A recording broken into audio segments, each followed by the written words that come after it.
Et moi qui me disais, on n'a pas encore vu de kékette dans cette série, la solution est là.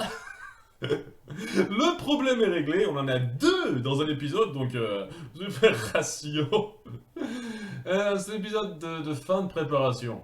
À nouveau, c'était une gigantesque préparation cette saison 1. Et donc, oui, il y a le final du combat contre Lurka qui va venir dans le huitième épisode et dernier de cette saison 1. J'imagine que ce sera un peu le moment dantesque de ce moment-là, de ce passage. Et ouais, quoi, c'est la fin de préparation.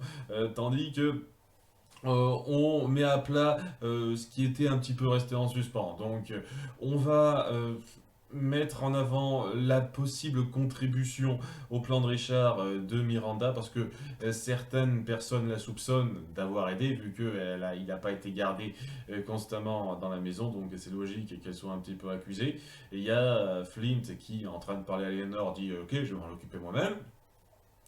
Et ouais, dans cette partie-là, je vous le fais vite parce que il vient. D'abord, il a une conversation assez forte de sens avec Gates qui le prend à part pour lui parler donc de la fameuse lettre de Miranda et qui tend à prouver qu'il a quelque chose à se reprocher et qu'il fait peut-être ça pour des raisons un peu plus que pécuniaires. Il veut aller un petit peu plus loin et il finit par lui avouer alors qu'il commence à accuser un petit peu le coup d'avoir perdu Billy, quoi. C'est peut-être de sa faute, peut-être que c'est à cause de vous que Billy est mort, alors que bon, c'est un accident, mais il se rejette un petit peu la faute dans un moment assez intense, et il y a à partir de ce moment-là, Gates qui commence à en avoir un petit peu marre, à être vraiment touché parce qu'il considérait Billy comme un fils, et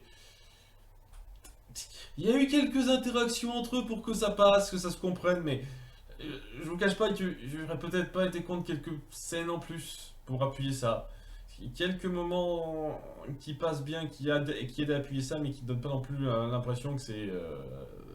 Enfin bref, il est totalement ému par la situation. Il dit non, je ne vais pas participer au combat, Monsieur Flint. Et c'est là qu'il finit par lui avouer ce qu'il a prévu de faire. C'est-à-dire que j'ai prévu de prendre une partie des avoirs, de les geler juste pour moi, pour que je gère donc la nouvelle nation de pirates que j'ai créée. Et donc, dans la façon dont il le présente, dont il montre la puissance de ses convictions, on voit que, ouais, c'est bien ce qu'il veut, quoi. Il veut créer une nation de pirates et espérer, je crois, faire en sorte que ça puisse marcher. Ce qui est hautement utopiste, hein. Je trouve que c'est très utopiste parce que je crois pas que ça ait des chances.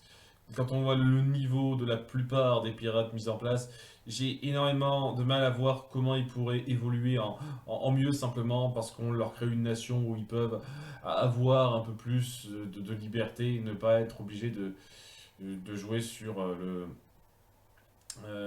le vol récurrent constant. Sachant que, oui, s'ils étaient réfléchis, ils pourraient se dire, ok, je garde une partie du fric pour moi, je regarde un petit peu et puis je fais ma vie après coup, après avoir suffisamment engrangé. Non, c'est toujours je dépense bêtement et il se dit que leur donner une vie plus stable, ça leur permettrait de quitter ces travers et je sais pas, j'y crois pas trop. Je trouve ça hautement utopiste et à ce stade-là, ça me surprendrait que la plupart d'entre eux puissent ça s'agir de ça. Mais bon, hein, c'est peut-être la direction que veut essayer de prendre cette série. Étant donné que de toute façon, je sais quand même comment ça va se finir. Logiquement, hein, si ça essaye une fois de plus d'être raccord avec Léo Trésor, je sens que ça marchera pas, hein. Si tu essaies de mettre ça en œuvre, ça marchera pas. Mais bon, voilà quoi, ça surprend un petit peu Gates qui l'apprend maintenant et qui dit ok, je vais participer à votre combat contre Urka et après ce sera fini, quoi. Je partirai plus, on suivra différentes voies. Et il a prévu un peu plus que ça, comme on le verra un peu plus tard. Et donc oui, après ça, après ce moment un peu houleux avec Gates, il vient parler à sa chère et tendre Miranda. Ils mettent les choses à plat. Miranda qui se dit oui, je ne veux plus vivre ici, ce n'est pas une vie là. Parce qu'une fois de plus, le traite de sorcière pour une raison qu'on a un petit peu survolée. Sachant que oui, j'aurais pu faire une autre intro. J'avais deux idées d'intro, quoi. J'y pense rapidement, puisqu'on voit très rapidement le pasteur, histoire de dire. Mais étant donné que j'ai un petit peu envie d'en parler, vu que c'est un double thème de cet épisode, les couilles et les cheveux. Il y a deux persos importants qui se sont fait couper les cheveux à ras pour changer totalement de look. Histoire de... autant pour le prêtre, enfin le pasteur, je peux le comprendre, il essaye de faire table rase de l'action impure qu'il a faite. Est-ce qu'il apportera quelque chose ce gars? Je sais pas trop, je comprends. Je me pose encore la question, quoi. Et il y a Dufresne, qui est le nouveau quartier-maître du vaisseau, puisque une fois de plus, Gates va naviguer l'autre. Ils ont pas oublié, à la fin, je dis oui, quand même, il y a un deuxième vaisseau, hein. On n'a pas oublié. Rapidement, oui, étant donné que Flint a été réhabilité techniquement, est-ce que son équipage pourrait pas plutôt se dire, on pourrait pas faire ça avec Flint? Je veux dire, maintenant que. Je sais pas, on n'a pas abordé ça. Non, enfin bref, quoi. Il est quartier maître maintenant. Et le truc avec ça, c'est que dans l'absolu, je vois pas qui d'autre aurait pu remplir ce rôle, puisqu'il n'y a aucun autre rôle particulièrement euh, impactant dans les membres d'équipage pour tenir ce rôle-là après Billy. Donc oui, d'autre part, je me dis, oui, c'était le trésorier. Le mec chargé des comptes, et ouais, il s'est battu un peu violemment parce qu'il était forcé par les choses, et donc il a mordu le cou de quelqu'un, ok. Vraiment, pour vous, ça suffit. Un comptable, c'est pas exactement la même chose qu'un chef de guerre. Je sais pas, c'est un peu bizarre.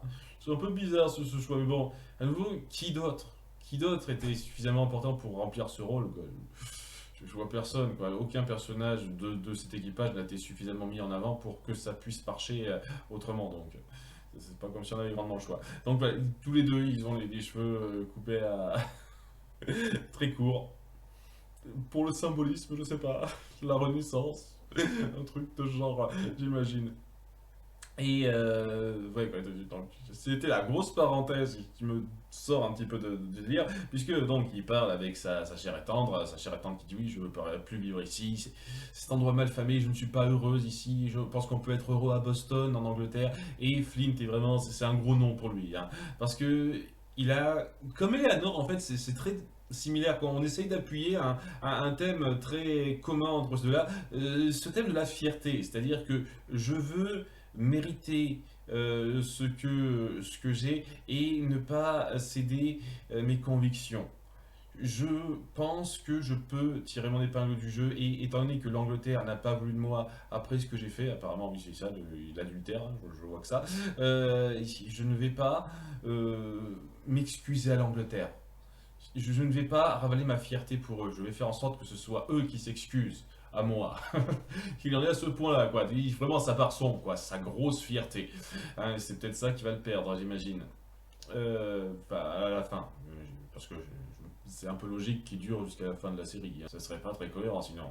Ou bien, c'est pas impossible, qu'on essaye d'embrayer sur la vraie histoire de l'île au trésor dans la dernière saison. Genre la saison 3 c'est la fin de la mise en place et la saison 4 c'est l'île au trésor en fait. L'île au trésor avec donc Silver et Billy Bones qu'on a mis en place et ouais, les personnages qu'on connaît de la base. Ce serait intéressant que ça prenne cette voie-là, mais j'y crois pas trop. Je pense que ça se terminera sur la fin, le début de l'île au trésor, quoi. Enfin bref. Et il veut vraiment pas lâcher ça, et donc il y a un dissension entre lui et sa chérie tendre, ce qui fait qu'il est un petit peu. Il y a un petit peu d'effet de ces circonstances, de ces confrontations qu'il a eues. Il se saoule un petit peu, il parle avec Eleanor. Et une fois de plus, on appuie qu'ils ont des convictions similaires, quoi. Il y a ce côté, je veux aller à fond dans mes convictions et appuyer cette fierté que j'ai de réussir dans ce que j'entreprends. Et il y a ce côté où il commence à douter un petit peu sous le coup de l'ivresse et où Eleanor lui dit ce qu'on essaye de faire, c'est très fort et on n'a pas à en avoir honte une seule seconde. Et à un moment donné, j'ai eu peur une seconde qui se jettent l'un sur l'autre et qui est une scène de cul une fois de plus, mais ils ont su se montrer soft à ce niveau-là. Ils lui embrassent juste le front. C'est cool, quoi, de montrer un tout petit peu de retenue. Ça fait plaisir. Et de ne pas montrer vos personnages, avoir tout le temps des scènes de cul. D'ailleurs, tant que j'en parle, on va parler rapidement de cette sous-intrigue-là qui est. Une fois de plus, oui, le bordel, autour du bordel, une fois de plus, le bordel, c'est un élément important et pivot de cette intrigue. C'est le lieu numéro un à avoir de l'importance, quoi. Donc, il y a Jack qui est un petit peu mou, hein, à plusieurs sens lorsqu'il fait l'amour avec Anne. Donc déjà, il la satisfait pas et surtout, quoi, il n'est pas super en joie parce que son commerce ne rapporte pas trop, quoi. Et il essaye de gérer un peu les choses, mais il se fait truander par la maquerelle, je sais plus une fois de plus comment ça s'appelle ça, et les prostituées qui chipent pour elle. Hein, et tandis que, étant donné qu'il connaît pas très bien comment ça fonctionne, il se fait facilement berner. Et ouais, c'est un peu ça, quoi. On essaye d'appuyer le truc, et à la fin, il y aura Max qui, une fois de plus, sera prise d'affection pour Jack en l'aidant un petit peu. Oui, je vois que tu l'as truandé. D'habitude, il donne plus et elle te donne beaucoup moins que ce qu'elle devrait toucher. Et donc, il finit par comprendre le truc, il va se montrer plus ferme, faire plus gaffe pour que ouais, les prostituées soient plus carrées dans ce qu'elles devraient rapporter. Voilà. C'est bien, c'est bien. C'est cool d'appuyer ça, de montrer que vous essayez de donner de l'importance à ces personnages alors que pour l'instant on s'en fout un petit peu d'eux. Ils apportent rien, mais pour se dire le bordel va prospérer. Et le gérant va toucher son fric. Jack va rebondir. J'ai juste un truc par rapport à ça, j'y pense jamais, quoi. À chaque fois que je vais en parler, j'y pense jamais. Oui, j'ai lu en commentaire que Jack Rackham, le rouge, c'est pas ça, Jack Rackham seulement, était vraiment un pirate, un chef pirate qui a existé. Il y a beaucoup de noms qui sont vraiment historiques, hein, qui ont réellement existé, et qui a vraiment engagé des femmes pirates, deux en particulier, dont Anne Trucmuche, j'ai oublié le nom hein, de celle-là. Donc voilà, ça essaye d'être fidèle à ça et d'incorporer cette véracité historique dans cette histoire. Et je trouve ça intéressant. C'est le même principe que pour les Mystérieuses Cités d'Or, par exemple, où on essaye d'incorporer Pizarro dans le récit et d'autres personnalités historiques au fur et à mesure des saisons. Et c'est un truc qui me plaît parce que ça essaye d'appuyer un petit peu une certaine culture. De l'époque, tout en n'hésitant pas à dire oui, c'est quand même une œuvre fictive, donc on a certaines libertés qu'on assume totalement. J'apprécie ça, j'apprécie ça. Après, une fois de plus, l'histoire de la piraterie, c'est pas un truc qui me fait grimper au rideau, mais je suis sûr que ce genre de détails qui sont présents à de nombreux moments doivent faire plaisir aux fans de la piraterie. Donc, je comprends aisément que vous soyez particulièrement agrippé dans cette série si vous avez une passion pour ça. C'est pas parce que je n'ai pas de passion pour le sujet que je ne peux pas comprendre les gens qui ont une passion pour le sujet. Hein.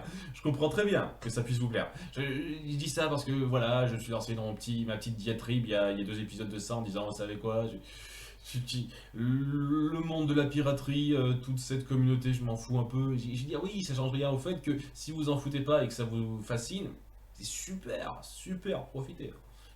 Ne laissez pas un bougon comme moi vous faire perdre ça, clairement pas. Donc oui, histoire de dire rapidement, ce passage-là en tout cas avec le bordel. Et Max, je sais pas ce qu'on va faire avec elle, une fois de plus. Bref. À côté de ça, le dernier gros morceau qui se passe sur l'île de Nassau, c'est Silver qui va se faire un peu épingler. Parce que voilà, il y a l'ancien maître coq. Putain, je retiens jamais son nom, je l'ai noté, j'ai noté. Randall, voilà, Randall, je sais pas pourquoi, j'arrive à jamais retenir ce nom. Bref, l'ancien maître coq Randall, qui est un petit peu glinglin, quoi, qui l'a très mal de ne pas être pris à bord parce que maintenant il a une jambe en moins, donc un éclopé, c'est pas pratique, et qui dit ok, je t'ai entendu parler avec le capitaine Flint et les autres, on croyait que je dormais alors qu'en fait non, j'étais là à l'écoute et je sais ce que tu planifies, c'est toi qui as volé la page, pas Singleton, vais-il dire devant quelques-uns des hommes. Et ok, faut que je vérifie rapidement, j'aurais dû le faire dès le début, une seconde. Est-ce que c'était présent durant l'épisode de 3 lorsque ça s'est mis? Parce que oui, c'est ça, hein, le moment de l'épisode 3. Donc allez, je vais vous faire une petite ellipse et je vais voir si c'est vérifié parce que sinon ça sort de nulle part. Hein. Non, il n'y était pas. On va dire qu'il a écouté aux portes et qu'il s'est barré après. Bref, ouais, donc il a écouté la conversation comme par hasard. Je trouve ça un peu gros personnellement. Je trouve sincèrement que ce qui est intéressant par rapport à ça, c'est surtout la révélation de fin. Mais vraiment, cette espèce de petit conflit qu'on met en place, je le trouve un peu sorti de nulle part, quoi. Genre, Randall, il est vénère, donc il accuse Silver d'avoir volé vraiment la page parce qu'il est au courant depuis le début. Et ok, le mec, il est du genre à tout dévoiler comme ça, il a pas la langue dans sa poche, mais c'est que maintenant qu'il en parle, parce qu'il est vénère de pas rester sur le bateau et d'être remplacé par ce mec, tu sais pourquoi tu t'as pas fait ça avant en fait, si tu voulais conserver ton boulot de maître coq. Ça t'emmerdait de plus être maître coq, t'adorais cuisiner, pourquoi t'as pas dit dès le début à l'équipage, il a menti. Si c'est pas... et à ce moment-là, t'aurais peut-être pu... Non. Non, t'as quand même... je sais pas, c'est un peu grossier, quoi. Ça amène quelque chose d'intéressant, puisque on fait venir, donc, le quartier maître Dufresne, qui parle avec donc les deux gens un peu responsables. Ça fait partie des quelques pirates du coin qui ont un petit peu de cervelle, qui se disent qu'est-ce que c'est que ce truc, qu'est-ce qu'on va en faire. Et c'est là qu'il y a des réflexions qui se posent. Et là, c'est là que ça devient intéressant, puisqu'il y a Silver qui dit oui, tu m'as foutu de la merde, mais tu sais ce qui va se passer? C'est que, en dépit de ce qui se passe, ils savent qu'ils ont que moi pour avoir leur fric, et donc, même si ça leur déplaît, ils vont quand même préférer me garder et éviter que ça se passe mal pour moi, que je me fasse pendre, pour pouvoir toucher leur grand pognon, quoi. Donc, s'il y a besoin, ils pourraient même te faire taire. Mais le mec le prend pas comme ça. On lui fait faire un test pour voir s'il a bien la mémoire photographique presque qu'il avait dans l'épisode 2. Il l'a, à peu près, semble-t-il. Mais ça semble pas si bien se passer que ça. Sauf que oui, parce que à la toute fin, Randall essaye de jouer les fous en disant hey, toi, t'es un voleur. Toi. En fait, il se fait passer pour taré pour être du côté de Silver et rester sur le bateau en étant gardé par Silver pour pouvoir donc continuer à voguer parce que c'est son truc. Il adore ça. Il peut vivre comme ça. C'est un toc. Le mec est un peu starbé une fois de plus. Hein. Donc voilà, quoi. Il y a cette tension qui se met en place et on voit qu'il y a aussi le fait que il n'est pas si étonné que ça, Dufresne, par cette situation, et Silver le comprend un petit peu. Il se dit comment vous savez ça, ça doit être Billy qui vous l'a dit avant de crever, et il n'affirme rien du tout, hein, et c'est là qu'on découvrira à la fin qu'en fait il a planifié la chose avec Gates qui lui en a parlé, hein, et maintenant il se dit ok, il nous a menti, il a décidé un petit peu de se jouer de nous et de nous manipuler. Donc on va suivre son plan, attaquer ce vaisseau, piquer l'argent, seulement il n'aura rien pour lui, on va le buter à la fin. Voilà, c'est ce qu'on a prévu maintenant. Avec une partie de l'équipage, pas tous. Je sais pas, c'est un truc qui a été vu entre eux ou... je sais pas exactement comment c'est prévu ce truc-là, mais bon, j'imagine qu'on aura les réponses précises à ça. Mais bon, ça crée un bon suspense. Et on se demande comment ça va se goupiller, parce que évidemment que Flynn ne va pas mourir à la fin de la saison 1. Non, et il y aura largement plus que ça. Et il est censé amasser un butin pour créer son île au trésor, quoi. Donc, on verra. Ça promet beaucoup de choses. Et ouais, en dépit du truc grossier autour de Randall, qui sait certaines choses, comme ça arrange un petit peu bien l'effet dramatique, je trouve quand même que c'était un bon moment de tension assez fort qui appuie bien les volontés des autres, puisque une fois de plus, ils adoraient Billy. Ce qui est vrai, hein, l'équipage au complet avait une affection particulière pour Billy. Hein, pas forcément comme un père, un fils avec Gates. Ce truc-là, c'était un petit peu trop, mais oui, l'équipage avait un lien affectif avec Billy. C'était un petit peu clair dans les épisodes où on l'a vu. Donc voilà, il y a cette espèce de vengeance qui se met en place alors qu'il vogue en direction Lurka pour l'attaquer enfin. Et parallèlement, il reste l'intrigue sur Vane qui se passe pas à Nassau, donc c'est une espèce de coin reculé où il va rencontrer donc une espèce de clan d'anciens pirates qui sont maçons maintenant. Moi, je vous jure, quoi, la façon dont ça a été montré, de façon presque mystique, cette espèce de rencontre entre lui et cette espèce de mec baraqué, je me disais, oui, c'est une sorte de chaman qui essaie de l'atteindre. Non, mais c'est plus complexe que ça. Donc, ok, my bad. C'est ce que ça renvoyait les premières fois on l'a vu, mais maintenant c'est totalement différent, quoi. Comme quoi l'interprétation, des fois, hein, ça n'a rien à voir, puisque ouais, c'est un ancien clan de pirates qui a décidé de se poser à terre et dont il faisait partie. Et c'était un petit peu le boy, le petit garçon qu'on a un petit peu marqué, et c'est ça le plus faible pour faire les tâches ingrates. je crois. Et il voit d'ailleurs un peu son reflet envers le petit garçon noir qu'il a remplacé. J'imagine donc que la première fois qu'il l'a vu, c'était une sorte de réminiscence de son passé pour lui rappeler d'où il venait et ce qu'il a gravi comme échelon pour arriver là où il est. C'est pour ça que ça lui a fait une espèce d'effet mystique. C'est pas impossible, étant donné qu'il a vraiment un passé avec lui, donc c'est pas illogique du tout. Par contre, j'ai vraiment pas compris ce que ça voulait dire la fin de l'épisode précédent, quoi. Il y a ce mec qui l'attend au coin du feu alors qu'il accoste sur ses côtes, quoi, tout seul. Je veux dire, t'attends un truc mystique, quoi. Je t'accueille pour ton voyage initiatique spirituel. Non, quoi, le mec, c'est juste un chef de maçon, quoi, donc... C'était quoi cet accueil à la fin de l'épisode précédent? J'ai pas compris. C'était quoi cette mise en scène? C'est comme si vraiment vous essayez de m'induire en erreur, quoi. Je veux dire, ça donne l'impression que c'est un chaman ou un truc comme ça, quoi. Je suis désolé, je ne vais pas m'excuser pour ça. Je pense sincèrement, je trouve sincèrement que dans la mise en scène, ils ont un petit peu donné le change pour faire croire que c'était pas du tout comme ça. Hein. Mais bon, quoi, il demande quelques hommes pour essayer de reconstituer un peu son équipage, parce qu'une fois de plus, son bateau, il lui appartient plus quand même. Ok. Donc, ouais, au passage, il espérait naviguer comment à Monde et les autres là, dans l'épisode précédent, je sais pas. Ouais, il a besoin de gens pour son bateau. Enfin, quel bateau, une fois de plus. Hein. Ou alors peut-être qu'il le récupérera après l'attaque de l'Urka. Ou...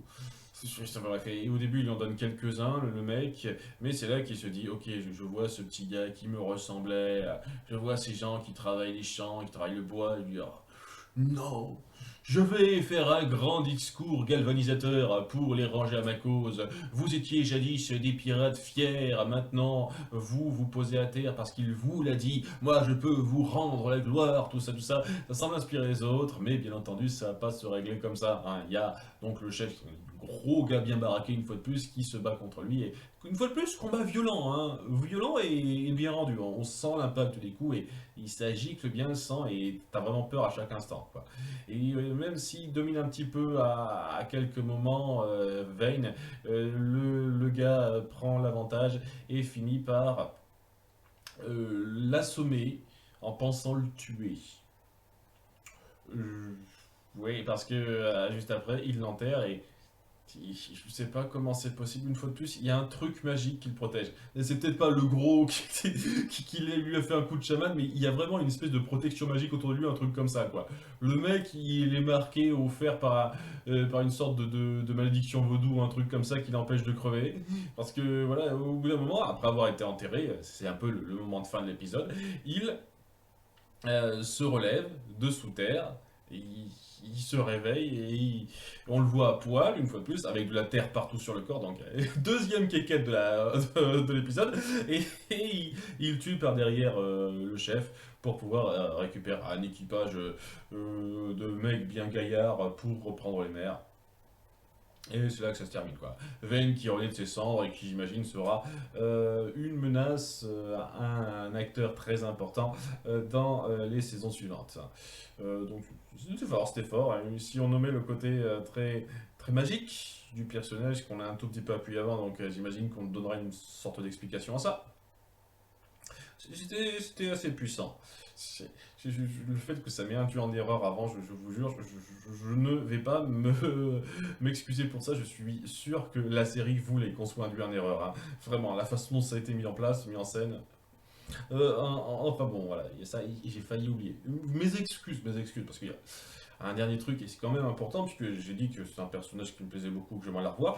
On va revenir un petit peu sur la situation des esclaves et comment Scott va être reçu par Eleanor alors qu'elle commence donc à faire son organisation, tout ça, tout ça. Donc bien entendu, elle a un petit peu mal contre lui, hein, après ce qu'elle a fait, mais ce que veut Scott en fait lorsqu'il l'approche, c'est pas vraiment qu'elle le réhabilite en tant que son second, c'est surtout qu'elle fasse quelque chose pour affranchir les esclaves qui ont été repris. Parce que bon, ils les ont repris en tant qu'esclaves, les gars. Étant donné que lui est affranchi, c'est une question de droit, même si c'est une île de pirates et donc les lois, précisément, c'est pas exactement la chose qu'on respecte à 100% à la lettre, mais pour les esclaves, oui, semble-t-il. Enfin, je dis ça comme ça, c'est un petit peu bizarre, parce que voilà, on est bien d'accord que le commerce que fait Eleanor est techniquement illégal. Le commerce qu'elle met en place, c'est techniquement illégal. On est d'accord, hein, je suis pas. Il y a peut-être quelques trucs qui sont liés par des accords légaux, mais globalement, les actes de cette coalition, ce nouveau truc qu'elle met en place, c'est illégal. Donc, en quoi elle a besoin de justificatifs de paiement pour affranchir des esclaves?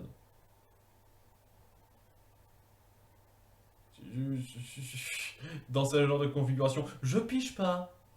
Donc elle dit ouais ça va pas être si simple, il essaye donc de leur parler en disant oui ne perdez pas espoir, elle va faire en sorte de certaines choses et voilà elle essaye d'œuvrer pour que quelques-uns d'entre eux bossent auprès du vaisseau de Flint et elle fera en sorte de racheter une partie des femmes pour qu'elles puissent travailler pour elle avec salaire après coup. Ce qui est intéressant, donc on risque d'avoir plus de moments avec cette leader des esclaves qui m'a bien plu. J'espère que je retiendrai son nom, qu'on le dira, parce que j'ai même pas souvenir qu'on l'ait dit une seule fois. Mais voilà, c'est intéressant, c'est intéressant. D'autant plus qu'à côté de ça, Scott a une proposition par Orny Gold, son nom, je sais pas, je sais qu'il y a Gold à la fin une fois de plus, pour être de son équipage, et il accepte ça parce qu'il se dit que mais ça risque pas trop de marcher entre lui et Eleanor parce qu'il voudra toujours la protéger alors que elle a vraiment ses convictions. Il ne sera pas vraiment toujours aussi bien en dépit du passé assez fort qu'ils ont ensemble et de cette relation un peu spéciale qu'ils ont nouée. Voilà, c'est un moment d'au revoir assez touchant et voilà, ils prennent des routes séparées. C'est une bonne chose qui commence à se régler pour ces esclaves. J'aime bien cette partie-là. J'ai failli oublier, vous m'excusez. C'est un petit peu important quand même ça. Donc voilà, c'est tout ces choses qui finissent d'être un peu fignolés avant le grand combat. Et j'imagine que l'épisode final de cette saison 1, ça va être le grand combat contre l'Urka et la stratégie pour l'avoir, sachant que c'est un galion bien équipé, bien gardé, et donc ça va pas se faire comme ça. Donc, impatient de voir ça, impatient de voir les nombreux rebondissements, vu que une partie de l'équipage veut s'occuper de Flint après ce qu'il a fait, et comment Silver va tirer son épingle du jeu, puisqu'on sait que Silver et Flint, en tout cas surtout Silver pour l'instant, va réussir à s'en tirer, donc je suis impatient de voir comment ils vont gérer ça. En attendant, à bientôt pour l'épisode 8, bye.